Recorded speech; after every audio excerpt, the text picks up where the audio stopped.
புது வீடு கட்டுறேன். என்ன டைல்ஸ் போடலாம்? ஹர்ஷா டைல்ஸ் வாங்க. இது ஆர்டினரி இல்ல, எக்ஸ்ட்ராஆர்டினரி. ஹர்ஷா டைல்ஸ்.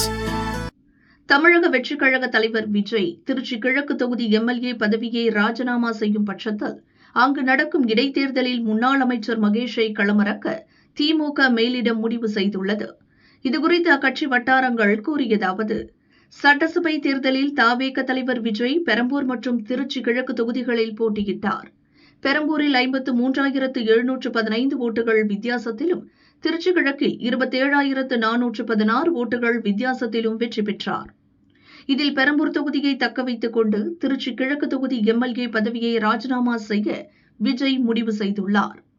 இதனால் அந்த தொகுதியில் 6 மாதங்களுக்குள் இடைத்தேர்தல் நடைபெறவுள்ளது. விஜயை எதிர்த்து திருச்சி கிழக்கில் போட்டியிட்ட திமுக வேட்பாளர் இனிகோ இருதயராஜ் 63,965 ஓட்டுகள் பெற்று 2ஆம் இடம் பிடித்தார். இடைத்தேர்தல் தேதி அறிவிக்கும் வரை காத்திருக்காமல் விரைவில் வேட்பாளரை அறிவித்து தற்போது முதல் தேர்தல் பணிகளை தொடங்க திமுக தலைமை திட்டமிட்டுள்ளது. இந்நிலையில் யாரை வேட்பாளராக நிறுத்தலாம் என திமுக தலைவர் ஸ்டாலின் குடும்பத்தினர் ஆலோசித்துள்ளனர். திருச்சி கிழக்கு இடைத்தேர்தலில் தங்களின் குடும்பத்தில் ஒருவராகவும் உதயநிதியின் நெருங்கிய நண்பராகவும் உள்ள முன்னாள் அமைச்சர் மகேஷை களமிறக்க முடிவு செய்துள்ளனர்.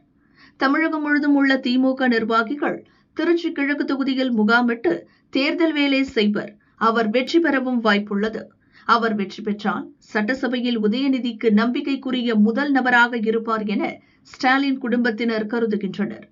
நடந்து முடிந்த சட்டசபை தேர்தலில் திருச்சி மாவட்டம் திருவெரும்பூர் தொகுதியில் போட்டியிட்டு 8,705 ஓட்டுகள் வித்தியாசத்தில்தான் தவேக வேட்பாளர் விஜயகுமாரிடம் அவர் தோல்வியடைந்தார். இவ்வாறு அந்த வட்டாரங்கள் கூறின.